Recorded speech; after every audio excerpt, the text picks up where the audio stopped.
I am the light of the world. John chapter 8, verse 12. Basahin nyo natin ang mensahe o salita ng ating Panginoon na sabay-sabay. Nilino ko bilang pag-alang at lahat ay sinayo.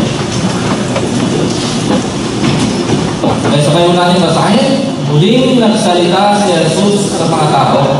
Ika niya, ako ang ilaw ng sanlibutan. Ang sumunod sa akin ay magkakaroon ng ilaw na nagbibigay buhay at di na nalakad sa kadiliman. Panginoon, amin pong panalangin na magliwanag kayo sa aming kalagitnaan bilang ilaw ng sanlibutan. Sa pangalan ni Jesus. Amen. Ayan po tayo. Ito po ang second message in our series, Jesus Unboxed. Ito po yung ating pagtatanggal kay Jesus mula doon sa nakabox na information. Diba?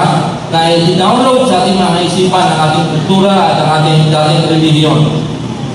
Maraming mga tao po ang mayroong iba't ibang ideas patungkol kay Jesus. In fact, nung panahon ni Jesus, balik na ito, sabi ng iba, siya ay propeta, siya ay Messiah, siya ay may saltik, siya ay demon possessed, diba? Siya ay lunatic, lahat-lahat naman. Nagkakaroon ng conflict of ideas regarding Jesus. At hanggang sa ating kapanahonan, marami pa rin po ganyan. Diba? Siya ay propeta, siya ay hindi tagapagligtas, siya ay half na Diyos, half na tao, parang phantom, siya ay tao lang talaga, siya ay tagapagligtas, pero siya ay hindi Diyos. Tayo mga evangelicals, naniniwala tayo na siya ay Diyos na nagkatawang tao. So, tinanong natin, para ma-solve po natin ang problema nito, tingnan natin mula sa source mismo. Si Jesus mismo. Ano ba ang kanyang sinasabi patungkol sa kanyang sarili? Rather than listen to what other people have to say about Jesus, tayo po ngayon ay mag-focus doon sa 7 I am sayings or statements ni Jesus na makikita natin sa Gospel of John. Para maging maliwanag sa atin ano ba ang ibig sabihin nito. Ito pong I am statements are very important sa maraming kapamaraanan. Babagitin mo ang ilan sa mga ito. Number 1, it establishes yung malalim na koneksyon mayroon si Jesus at ang Ama. Dito po sa I am sayings ni Jesus, sa Tagalog, ako or akma. Ito po yung inyong mababasa, no? Ito po ay nag-establish ng malalim na connection between Jesus and the Father. In fact, sabi ni Jesus, ako at ang Ama ay ano daw? Ay isa. Yan po yung malalim na connection. Pinahiwatig po ni Jesus na siya ay Diyos na kapantay ng Ama. Pangalawa, it also underlines for us the very nature of who Jesus is. Ipinahayag po nito ng malinaw kung ano mismo si Jesus, yung kanyang nature, yung kanyang kalikasan. Nakikilala natin ang uso si Jesus. Now, intimately, we know Jesus as He describes Himself in several different ways. Ba't ibang kapamaraanan? Paano po? Si Jesus, pag nagsalita at nagpapakilala sa kanyang sarili, sinasabi niya yung mga bagay na madaling maunawaan. Like, He uses images, mga word pictures, mga talinghaga, mga parabola, mga paghahaling tulad, na automatically communicates with His audience. O sinabi ni Jesus, ako ay katulad ng inahing manok na inaatay yung kanyang mga sisiw. Naunawaan na natin yun. Ganun po kasimple yung mga pahayag ni Jesus patungkol sa kanyang sarili.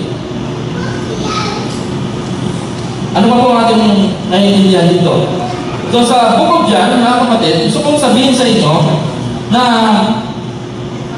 yung tema ng ilaw o liwanag ay masyadong marami, dominant sa aklat ni Juan. In fact, hindi lang po sa Gospel of John, hindi yung 1st, 2nd, and 3rd John, yung bandang dulo ng Bible, makita nyo itong contrast ng liwanag at ng dilim. Consider natin, ang ilang mga talata sa Bible, Dahil dito po sa bukod dyan, at least, mga kapatid, 6 times sinabi ni Jesus yung salita, I am the light of the world. Sabi dyan, sa 1 verse 4, sundan nyo lang po, hindi ko nilagay dyan, in Him was light, and that light was the light of men. The light shines in the darkness, but the darkness has not understood it. Ibig sabihin, Jesus is the light that provides understanding. Pansin po ninyo, sabi niya, si Jesus ang nagbibigay ng understanding, direction, and meaning sa buhay. The light, or the light that Christ brings, shines in the darkness. Na pumupuno sa mundong ito, yung mundong ito ay madilim, but the world doesn't understand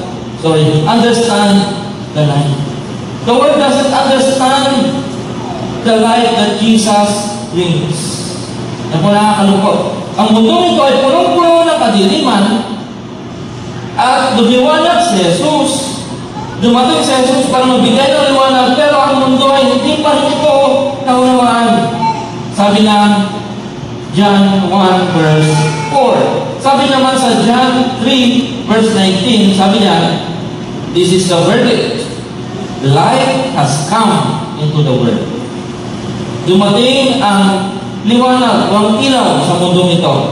Pero ito po, but men love darkness instead of light because their deeds were evil.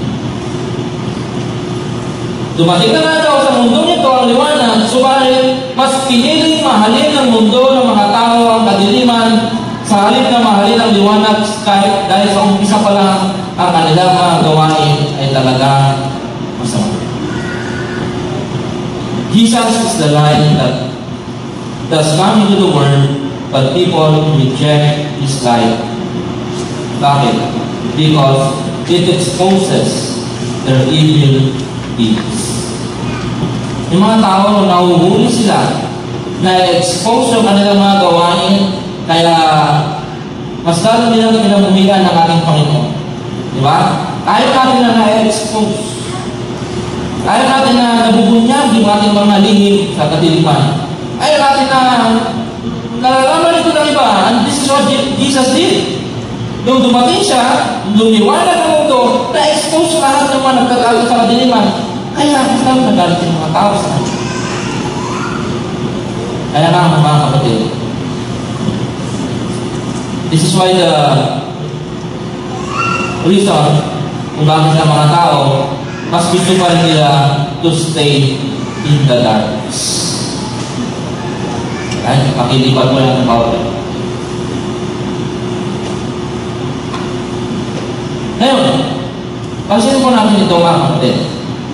Nung sinabi ito ni Jesus sa John chapter 8 na siya ang ilaw, liwanag ng mundo,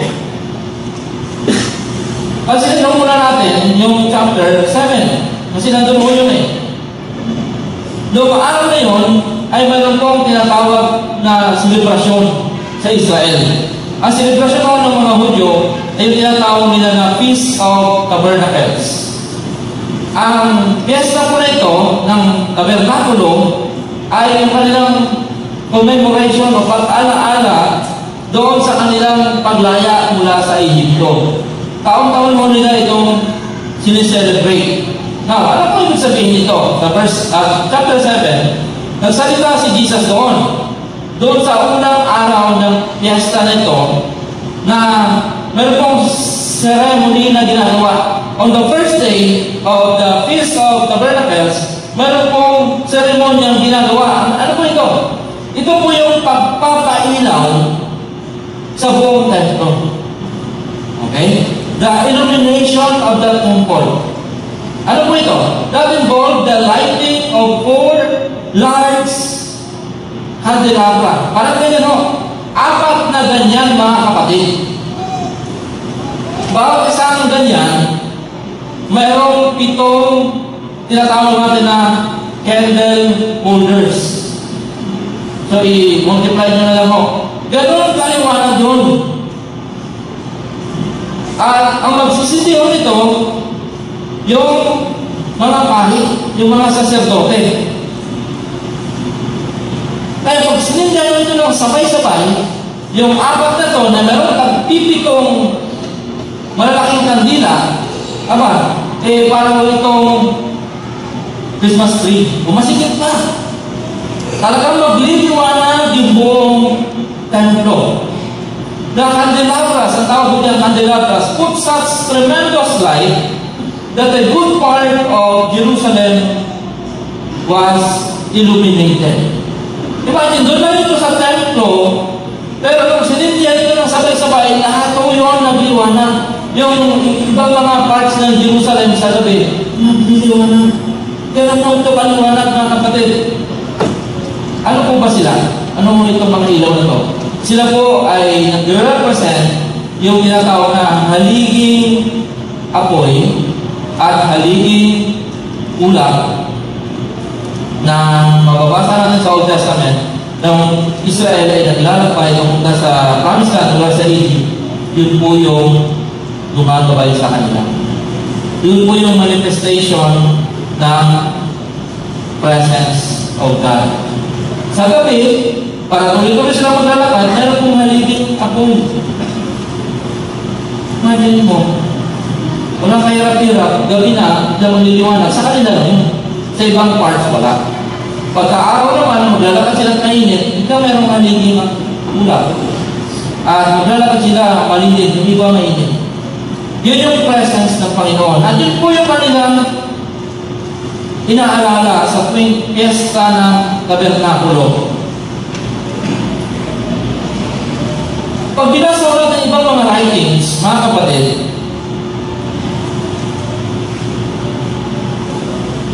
extra biblical accounts, talagang sasabihin nila, parang noong panahon na yun, pagka nagkaroon ng selebrasyon ng Feast of Tabernacles, parang meron na daw meraldo noon.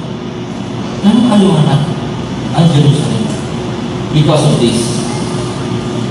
Lahat ng mga streets nagiging maliwanag, na dating madilim. Lahat ng mga bahay na nakapaligid sa templo at sa buong Jerusalem, nabibigyan ng liwanag.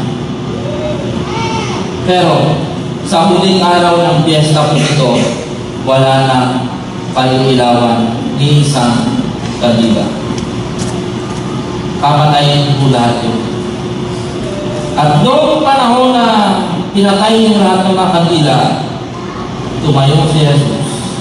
At nangaral, sabi niya, I am the light of the world. Sabi niya, whoever follows me will never walk in darkness, but will have the light of life. The temple was in darkness, and the city was in darkness. Kasi pinatay niya yung ilaw. Ibig sabihin, yung ilaw na yun, momentary lang yun. Hindi siya permanente. Hindi siya magtatagal. Papatayin din yung ilaw mo.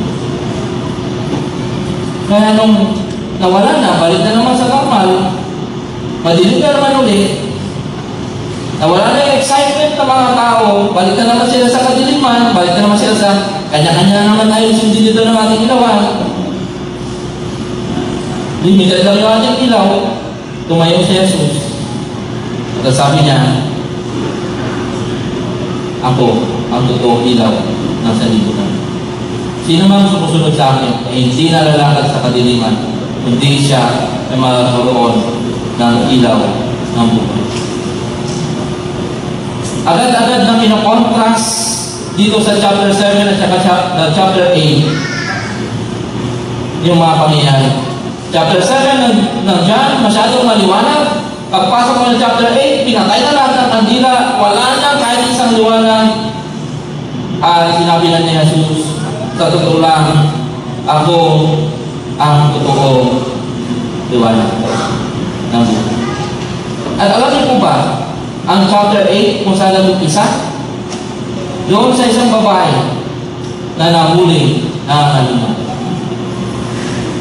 Imagine ninyo, pagkatapos pa lang ng celebration, pagkatapos pa lang ng parang Pasko sa atin, Mayroon ng babaeng nahuli na niya, dinala kay Jesus doon sa temple, sinasabi, Master, ang ating batas nagsasabi na pagka isang babae nahuli sa pangangalo niya, dapat siyang batuhin hanggang siya'y mamatay. Kaya sila, alam mo ito sabihin mo dito? Ceremonial, momentary, yung liwanag. External, hindi internal. Pagkatapos kaagad ng piyesta, ito na naman, bumalik na naman sila sa kanilang kadiliman ng kanilang mga buhay, kadiliman ng kanilang mga attitude, kadiliman ng kanilang mga puso, accusing this woman, wanting her to suffer isang tragic life na babatuhin ka hanggang mamatay. Dahil doon sa attitude na naman na yun, parang pinapakita lamang na ang liwanag na ginagawa ng mundo pansapat na lamang talaga. Kasi babalik na naman sa dating gawin.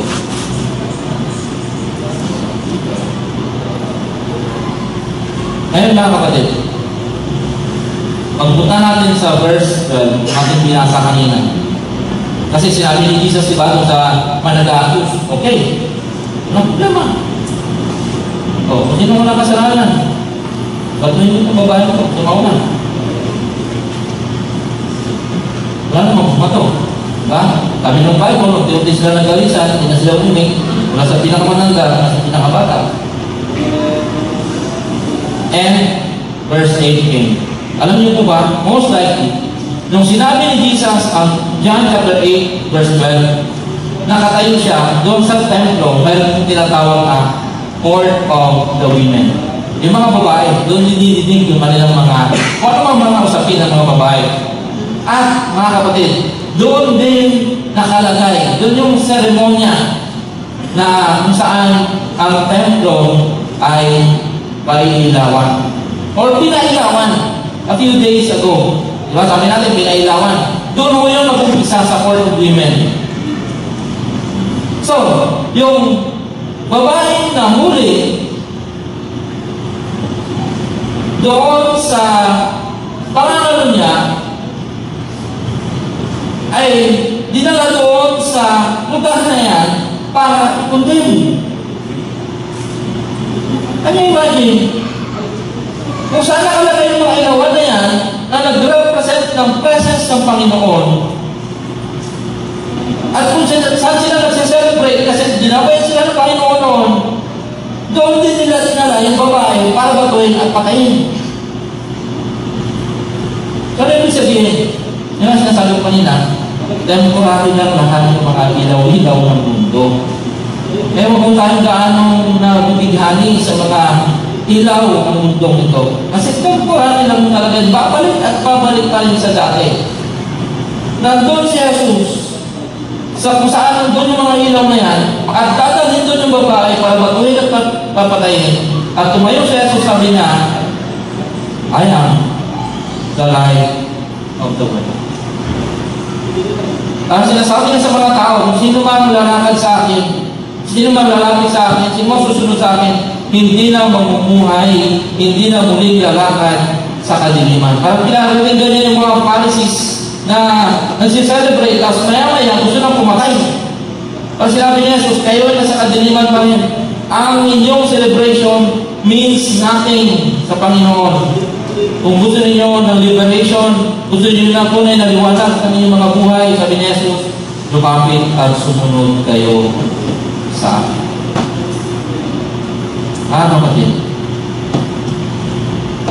ito po ang pangalawang I am statement ni Jesus. Once again, the words I am, ang tawag po natin dito ay emphatic in the original language. Lahat po ng I am, sayings ni Jesus, ay mayroon kinalaman mo doon sa kanilang history. Kaya po natin ito inaaral kasi mahirap ito aralin eh. Mahirap kung magkaroon ng koneksyon. So, establish natin ito. Nung si Moises ay kinausap ni Lord doon sa burning bush, natatandaan niyo ngayon, may nasusunog, pero hindi natutupo. Ang ginamit ni Lord ng God na pakilala sa kanya ay Yung mga salitang, I am. Diba? Sabi ni Lord, ni Moses, pag pumunta ako doon, ano sasabihin ko? Sino nagputo sa akin? Sabi ni Lord, I am. Yan yung aking pangalan, sabi ni Lord. I am who I am. Sabi ni Lord kay Moses, this is what you are to say to Israelites. I am has sent me to you. So yung I am na ginagamit ni Lord doon kay Moses at yung I am na ginagamit ni Jesus ay pareho. Meaning, pareho ang nagsasalita ito. Old Testament at New Testament, iisa lamang ang nagpagin nitong mga words na ito. Ganun daw siya ka-importante. Kaya na mga kapatid, every time na sinasabi ni Jesus that He makes mention of the word, or the words I am, that He declares that He is God, He uses the same language that God used to describe Himself when He spoke to Moses. Sa buong chapter, sa buong John, bukod dyan, pag sinabi ni Jesus yung I am, ginagamit ni Jesus yung salita mismo ng Diyos na sinabi kay Moses. Meaning, it's clear that Jesus wants us to connect the dots to see that He's referring to Himself as God in the flesh. Kaya napakahalaga ng salitang I am dito sa John. Pag sinabi ni Jesus na I am, siya din yung nagsasalita doon kay Moses na nagsasabing I am. At ngayon sinasabi ni Jesus, ako ang Diyos na nagkatawang tao. Nung kay Moses noon, hindi siya nakikita, hindi siya namamasdan, hindi siya nahawakan kasi yung nagsasalita doon naman yung tinig lumalabas doon sa burning bush. Ngayon, itong nagsalita noon kay Moses ay mismo nagsasalita ngayon, Diyos na nagkatawang tao. Ano ang ibig sabihin, mga kapatid, ng mga statements ni Jesus ay na hindi na natin ang implication nito. Kung si Jesus at yung magsalita ng kay Moses ay isa lang, ang ibig kong sabihin nito, hindi lamang na Jesus was referring to Himself as God, He is actively and clearly connecting Himself to what? To the pillar of life and the pillar of clouds that were the very presence of God when the Israelites were journeying in the wilderness. Yun po ang ibig sabihin nito, mga kapatid. Sabi ni Jesus, ako ang ilaw ng sanlibutan. Ang inyong mga ninuno naglakbay naman sa kadiliman, mayroong ilaw na lalabas sa kanila upang mag-guide sa kanila, hindi sila matisot, makapunta sila sa kanilang parurungan. Kapag kagabi, sinasabi ni Jesus, ako yun. I am the light of the world. Kaya mga kapatid, hindi siya maunawaan ng mga tao. Mas lalo na galit sa kanyang mga Pariseo. Ang tingin nila siya ay isang demon possessed. Can you imagine?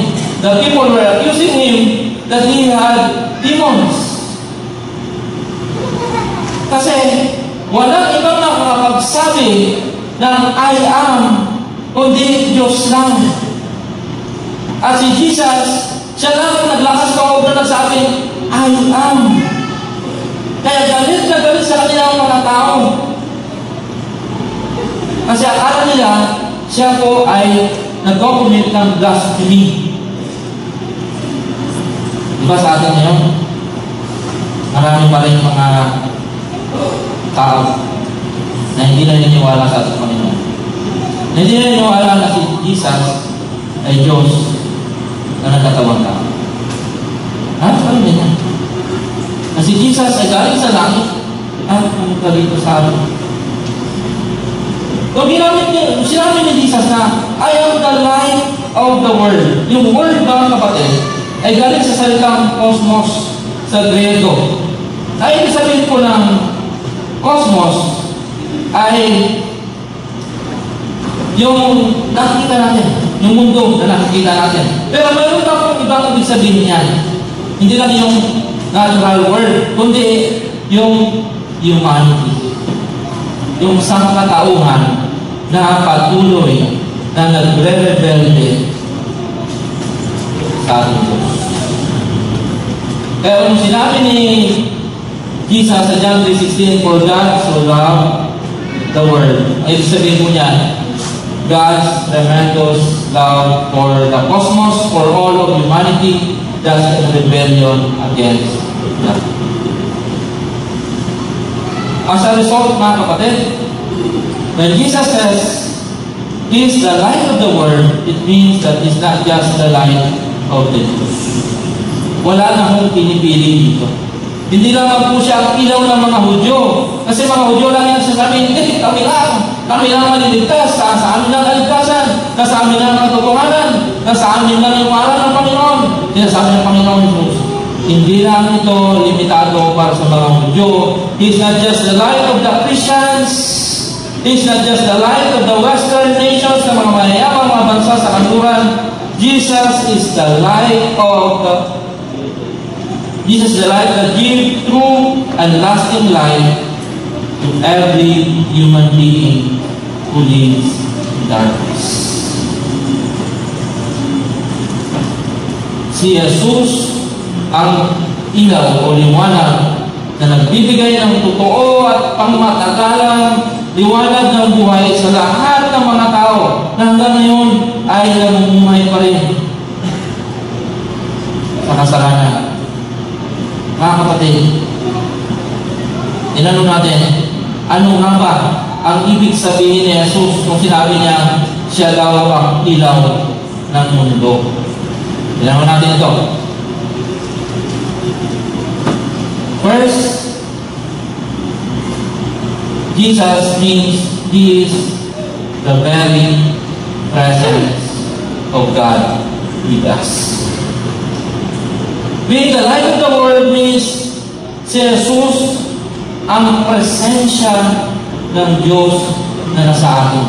Bakit po? Kasi nga, ng Old Testament, yung naglalakay yung mga skylights, siya yung presensya ng Diyos sa pamamagitan ng haliging apoy sa gabi at haliging ulap sa araw. Sinasabi ni Jesus, I am the light of the world. Sinasabi niya, hindi lang dito sa mga skylights ako light, hindi lang sa mga Christians, sa aking mga followers, hindi lang sa mga mayayaman ako ang ilaw, kundi ako ang ilaw ng buong mundo. He's referring to Himself as the very presence of God. Kapag ikaw ay Kristiyano, pinananahanan ng Panginoon, ang presensya ng Diyos ay nasa sayo. Kasi siya ang iyong ilaw. Siya yung light ng iyong buhay.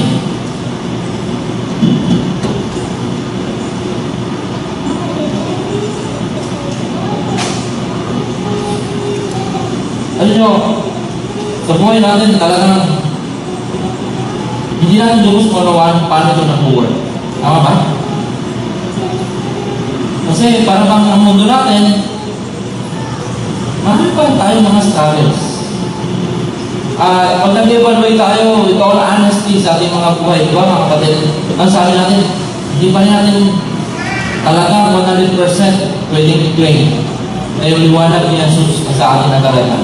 Kasi from time to time, nadidepress pa rin tayo. From time to time, nalulungkot pa rin tayo. From time to time, nag-worry pa rin tayo. Pero sinasabi ng Panginoon sa atin, ang ating presensya ay nasa sayo. Kung paano ang Israel noon ay naglakbay, na mayroon silang liwanag sa gabi at nalilipan sila sa araw, kanya din ako sa iyo noon. And Jesus says, I am the light of the world. He's saying, the presence of God is with you. The presence of God is with us.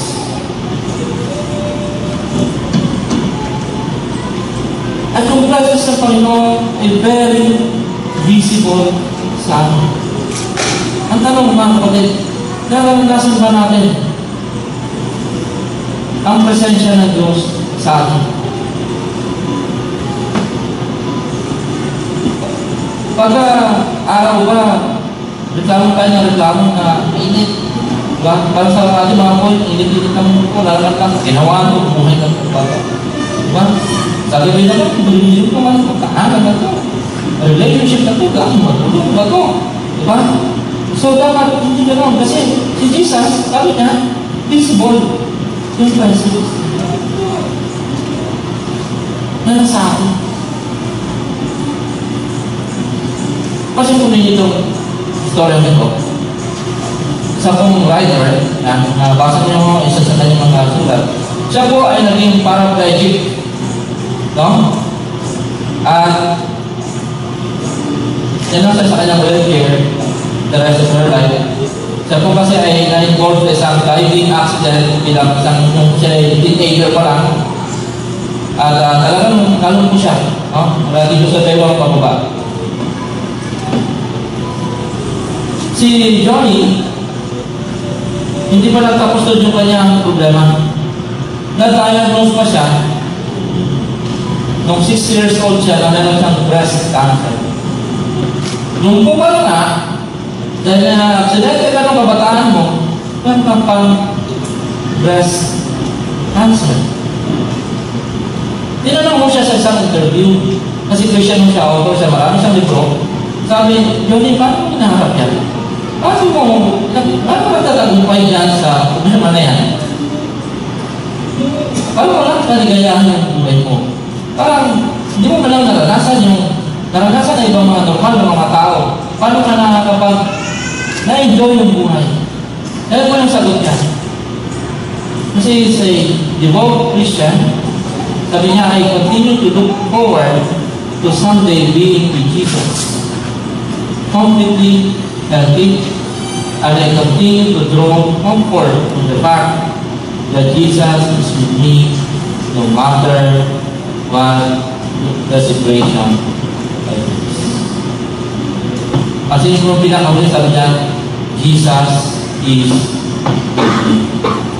Yun po yung claim na Jesus is the presence of God sa ating mga buhay. So, mayroon siyang ganyang pananaw sa kanyang sarili. Mayroon siyang ganyang pananaw sa mundo kahit siya paralyzed, kahit siya may breast cancer, kahit hindi siya nakalakad, kahit napakahirap naman niyang kalagayan. Mayroon siyang positibong pananaw kasi na-experience niya si Jesus bilang light of the world. Tanongin mo yung katabi mo, kumusta ang mundo mo ngayon? May ilaw pa, madilim pa sa lahat ng madilim. Diba? Dapat hindi mga kapatid, kasi ang sabi ni Jesus, sino mang lumalapit at sumusunod sa akin ay hindi na lalakad pang muli saan? Sa kanina. Hindi sa liwanag. Tipo, tanongin po ulit yung katabi niyo ngayon. Kumusta ang iyong mundo?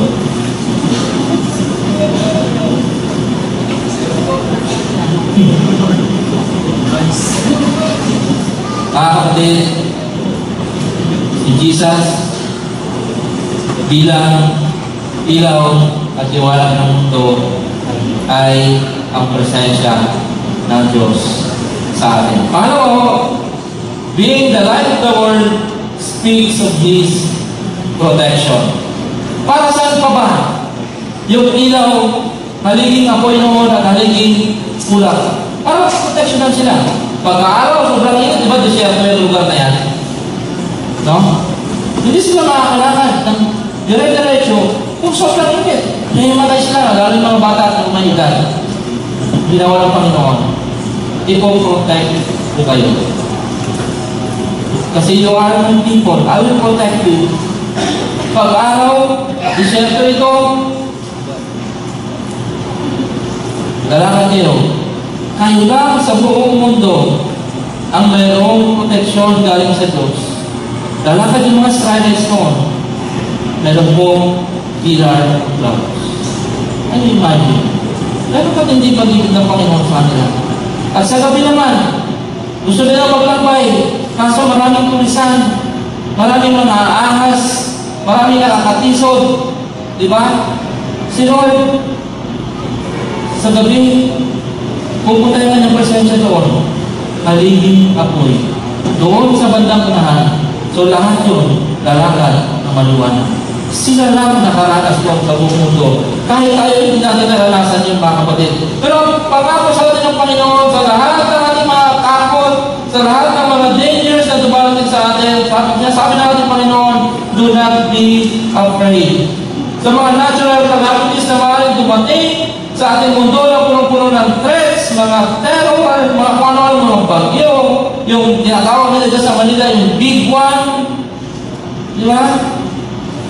Yung sinasabi na yun, na dami namin mga patayan, nandito na din yung ISIS sa Pilipinas, lahat na. Nandiyan yung mga threats sa buong mundo, ang sinasabi ng ating Panginoon, do not be afraid, I will protect you. Being the light of the world means Jesus is our protection.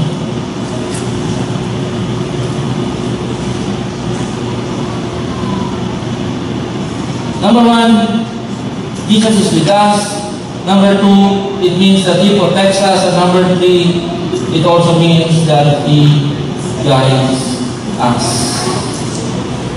Katulad lamang po ng mga Israelites noon na naglalakbay patungo sa lupang pangako.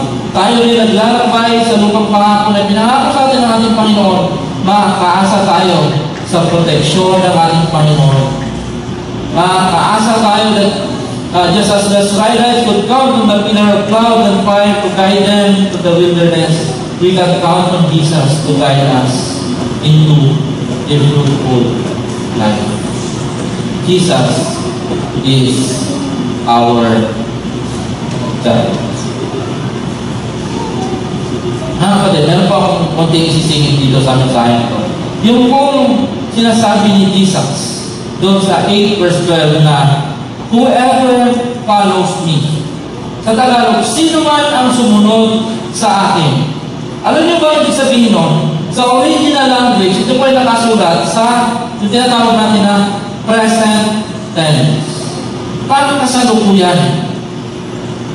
Ibig pong sabihin ito, iniimbita tayo ng ating Panginoon na yung pagsunod sa Kanya ay hindi lamang po yung one time, big time na pagpunta mo sa church.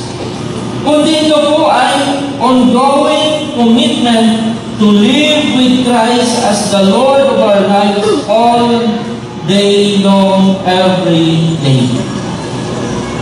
Para mapasa atin ang mensahe nito, para mapasa atin yung mga pangako ng Panginoon na siya ilang ng ating mga buhay. Huwag mo natin kalimutan siya bilang whoever follows me. Ibig sabihin ng follows na yan, yung araw-araw na pagsunod. Hindi mo pwede sabihin, hindi, nangako na ako noong 1963 kay Lord. No, kaya na yun, relax na lang ako sa aking buhay Christian. Hindi po yun ang ibig sabihin dito. Kundi yung araw-araw na ating pagsunod sa ating Panginoon Jesus. Ang tanong, kapatid, sa iyong buhay ngayon, hinayaan mo na ba si Jesus bilang ilaw ng mundo na maging ilaw din ng iyong personal na buhay? Kasi kung hindi pa, alam niyo kapatid, you will never experience yung sinasabi ni Lord na light of life. Diba? Jesus is not just the light of the world, He is also the light of your personal life. Yes, Jesus is the light of the world pag malaki yan. Pero sa iyong personal na buhay, lalangako siya na siya rin ang magiging ilaw.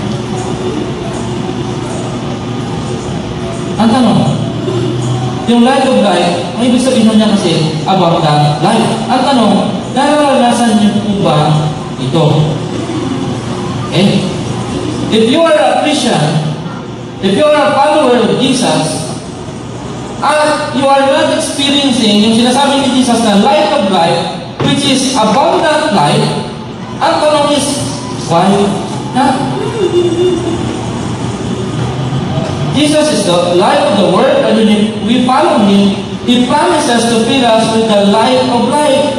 Ibig sabihin, pag sumunod tayo sa ating Panginoon, sinasabi ng ating Panginoon, nangangako ako sa iyo na ako ay magdadagdag ng abundance sa buhay mo. So kung hindi natin na-experience yung buhay na abundance tayo, tanongin natin natin mga sarili, bakit nga ba hindi ko nararanasan ito? Ano ang mali? What is wrong with me? Kung hindi ko lang po, parang may maliwanag. Si Jesus sabi niya, I am the light of the world. But He is also the light of your life.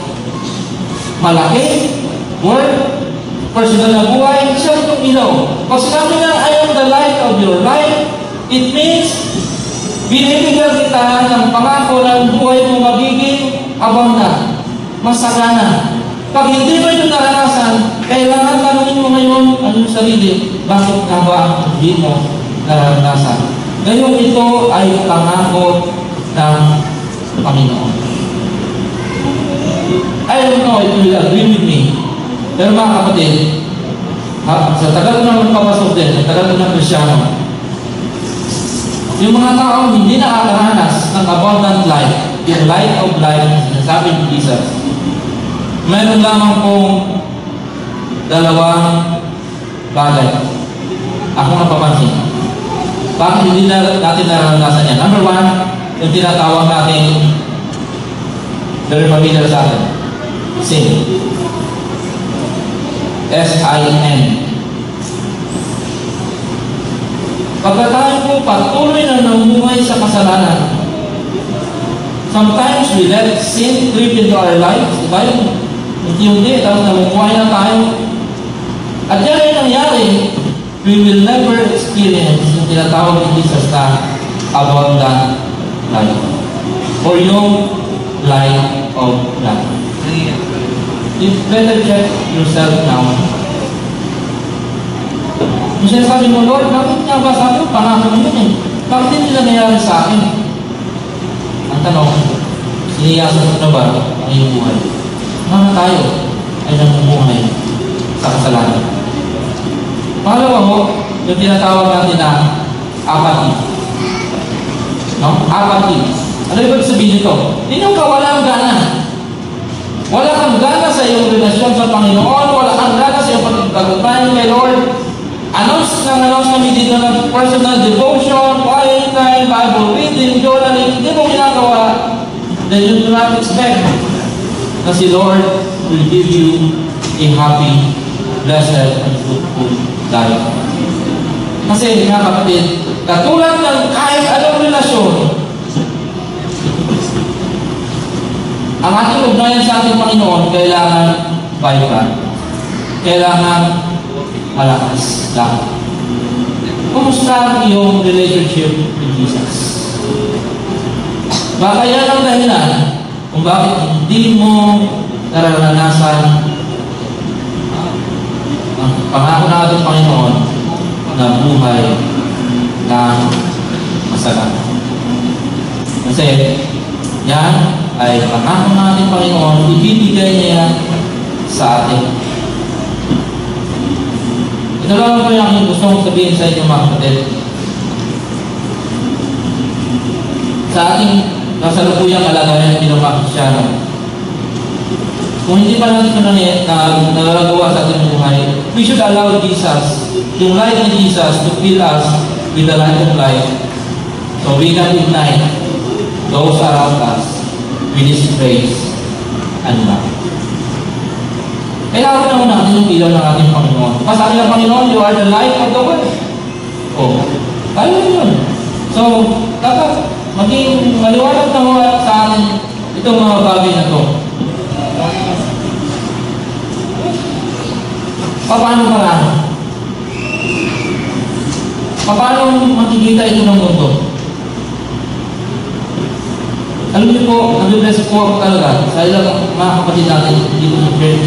No, mga bago ito, karamihan sa kanila, ngayon pa lang nakakilala sa Panginoon, sumusunod sa Panginoon, No, I heard isang young pro natin, no, he invited their friend to come sa ating worship service last Sunday. Nakakatuwa kasi sila mismo nagdadala ng kanilang mga kaibigan dito. Sila yung mamumuhay na tinatawag na they will never walk in darkness again. Diba? Na-influensya nila ng ilaw ng ating Panginoon ang kanilang mga kasama sa trabaho. At marami pang iba dito mga kapatid. Diba? Ay ba, nag-volunteer na kagad, gumagawa na agad. Kasi naranasan nila yung life ni Jesus. Ito na lang iiwan sa inyo mga kapatid.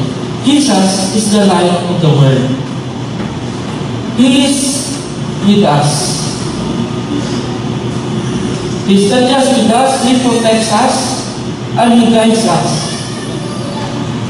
So that we can splash. No? Ibahagi mo. May paranas mo rin. Maambulan mo sa iba. Yung light na meron siya, na meron ka na rin, doon sa mga tao na abot ng iyong influensya. Ang tanong ko sa inyo ito, sino ang bibigyan mo ng liwanag ni Jesus ngayong linggong ito? Light of the world, ating Panginoon Jesus, sa iyong presence ng Diyos, sa iyong puprotect sa atin, at sa iyong ating ultimate guide sa buhay na ito. Nasa atin yung ilaw ng mundo, sa atin yung ilaw ng buhay, ang galing sa atin. Ibibigay ba natin ito? Ibabahagi ba natin ito?